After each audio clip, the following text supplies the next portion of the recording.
Alors l'idée est partie d'une simple discussion avec le directeur du muséum qui était en train de réhabiliter ses collections, qui était en train de ranger un petit peu tout ce qu'il avait en réserve. Et il voulait un petit peu compléter sa collection d'échantillons, surtout en milieu marin. Et je lui ai dit que s'il voulait des organismes un petit peu originaux et inédits, il fallait aller chercher là où personne n'est allé chercher, à plus de 1000 mètres de profondeur.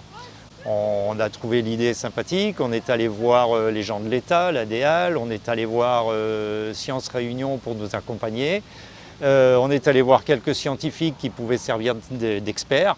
Et puis voilà, le projet est parti comme ça, tout le monde était très enthousiaste et on est parti donc tous en exploration. Alors c'est une mission bien particulière qu'on nous demande là.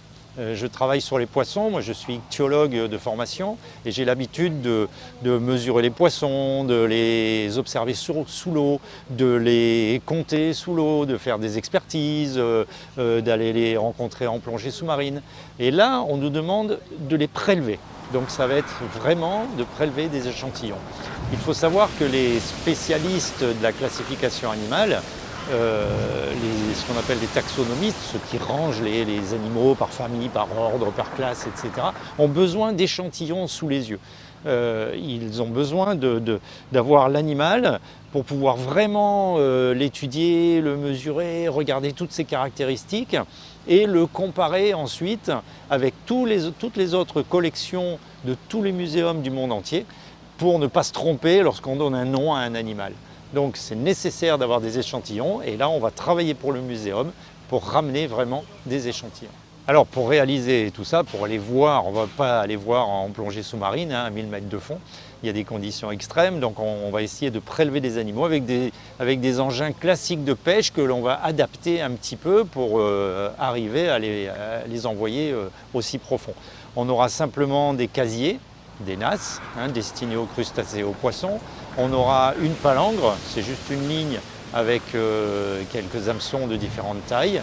Et on aura des mini-dragues destinées à racler le fond et aller chercher un petit peu du sédiment et quelques organismes en profondeur.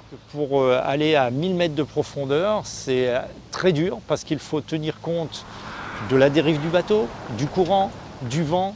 Donc il va falloir bien plomber, bien lester nos appareils. Voilà, alors à 1000 mètres de profondeur, il faut savoir que c'est carrément une autre planète, quoi. On n'a pas idée de c'est un autre monde bien différent de celui que l'on a au-dessus de nos têtes et autour de nous. À 1000 mètres de profondeur, la lumière n'existe pas. C'est le noir d'encre. Il y a Théodore Monod qui disait la première fois qu'il est allé dans un sous-marin, j'ai vu ce que c'était le noir absolu. Et depuis ce jour-là, je n'ai jamais employé ce mot pour décrire la nuit qui nous entoure. En gros, il n'y a rien à manger. Il y a très peu à manger. Et puis pour finir, il y a une pression énorme, énorme. À 1000 mètres, vu qu'il y a 1 kg de pression tous les 10 mètres, on est à 100 kg de pression par centimètre carré. Et non, ça va être très difficile. Je le sais parce qu'on a déjà fait quelques essais. Et puis j'ai le retour des pêcheurs qui eux vont déjà sur 600-700 mètres de fond maximum et qui me disent « Oh là là, mais on casse tout, on perd du matériel, c'est trop long, on ne peut pas aller plus profond. » Donc je sais qu'on va en baver. Donc on va subir l'état de la mer, il va falloir choisir les créneaux météo. Il va y avoir du vent, il va y avoir de la houle et envoyer des engins comme ça à 1000 mètres de fond, ça va être extrêmement long à descendre, extrêmement long à remonter. Et puis on ne maîtrise plus rien une fois que c'est au fond, donc on risque vraiment d'accrocher et de perdre du matériel. Ça je le sais, il va falloir se faire une raison et on va essayer. Alors j'ai beaucoup d'attentes, mes attentes sont énormes. Déjà on ne sait pas du tout ce qu'on va trouver. Si ça se trouve c'est un grand désert et on va être très déçus. Mais si jamais il y a des organismes, j'aimerais attraper des organismes qui sont peu connus, qui n'ont pas été identifiés à La Réunion et pourquoi pas peut-être de nouvelles espèces pour la science. Mais là, ça serait le Graal.